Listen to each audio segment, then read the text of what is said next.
Xin chào các bạn, hôm nay mình sẽ quay clip về slime. Slime thứ nhất là slime xanh nước biển. Tên của nó là xanh nước biển nha các bạn. Đây, nó rất là nhiều trong luôn. Các bạn xem nè, rất là nhiều. Chơi rất là đã luôn. Rất đã luôn các bạn ơi. Nó rất dính tay, tricky lắm các bạn à.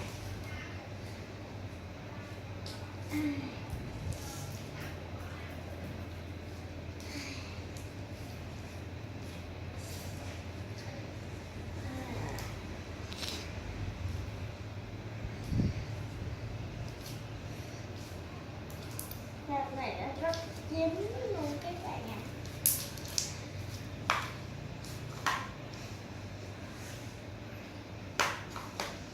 Slime tiếp theo là slime kẹo cầu vồng. Đây các bạn nhìn dưới đây nè, rất là đẹp luôn. Giờ mình sẽ lấy đây nha. Nó rất đẹp luôn các bạn ạ. Đây, giống như một dòng sữa trắng, đúng không các bạn?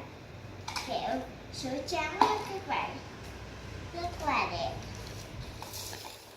Đây, kẹo sữa trắng đẹp đó các bạn, mà nó hơi dính thôi các bạn, không dính như slime hồi nãy.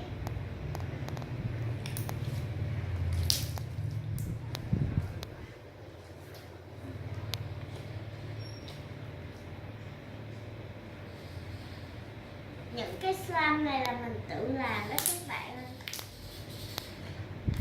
rất là mềm luôn.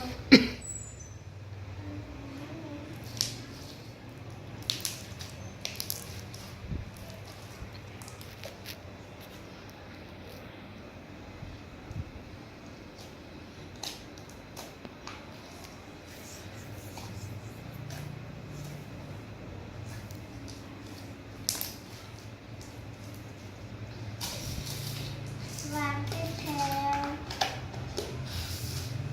giờ mình sẽ móc túi trong đây ra nha các bạn. Slime tiếp theo là nhung thư slime. Cái này mình mua ở nhung thư.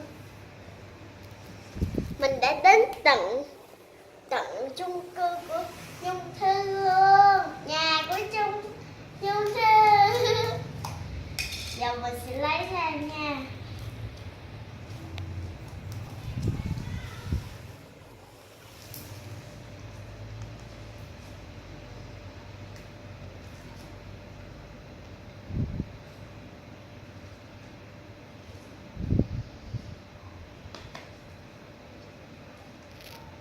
Giờ mình phải xuống lấy dung dịch ra miệng nha các bạn. Nó đã chảy rồi. Qua cái khác đi, lúc khác mà mình làm lại cái đó. Lúc khác mình sẽ làm lại nha các bạn. Thông cảm cho mình.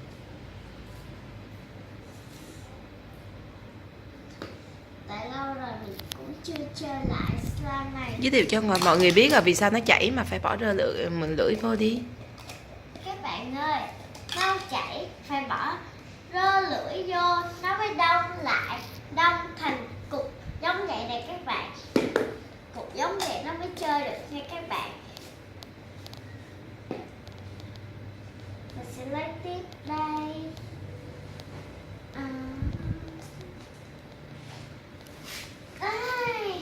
Đây là bạc hà xanh.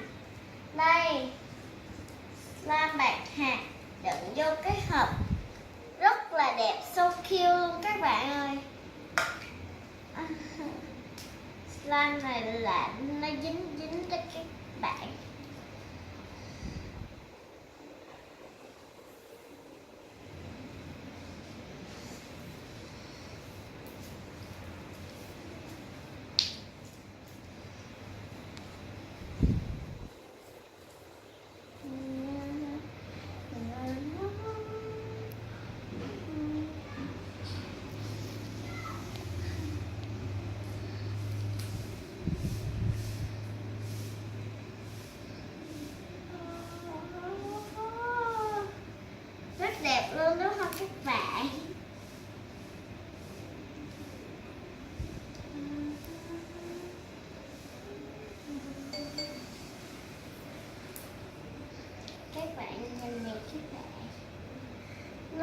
dẻo dai luôn các bạn.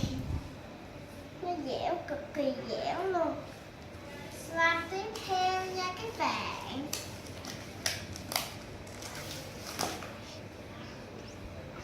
Còn một slime trong đây nữa các bạn.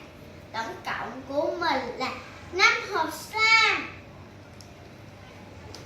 Mà có một slime kia nó xấu quá nên mình bỏ ra ngoài luôn các bạn. Tổng cộng của mình là nhiều hộp slime lắm mà toàn là slime xấu không à, nên mình cất rồi.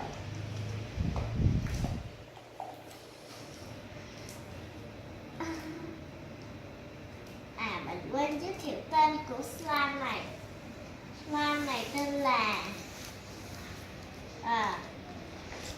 Candy Power. Tên rất là nghe dễ thương luôn nha các bạn. Candy Power. Nó có phía trong hình dưa hấu đó các bạn. Để mình lấy cho các bạn xem nha. Để mình tìm nó đã. Tại mình có bỏ mấy cái hộp cốm này vô này các bạn. Nó chơi rất đã luôn.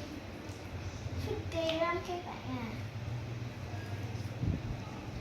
Đến nỗi không tìm được trong nó luôn đó các bạn à. Đây nè, trong của nó là hình dưa hấu, cực kỳ dễ thương luôn.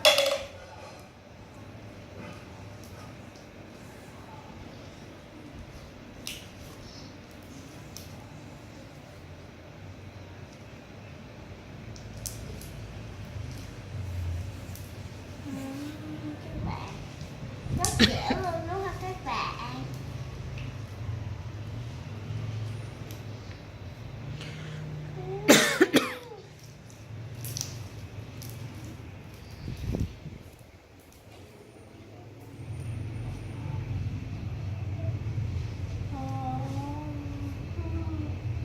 Quá đẹp luôn các bạn ơi.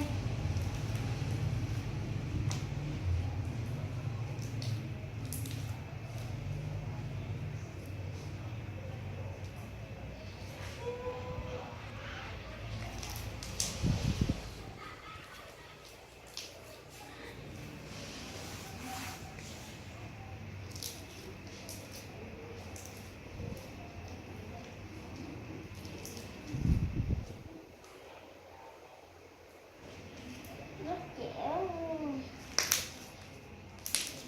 Không chưa cô ơi. Video của mình cũng đã dài.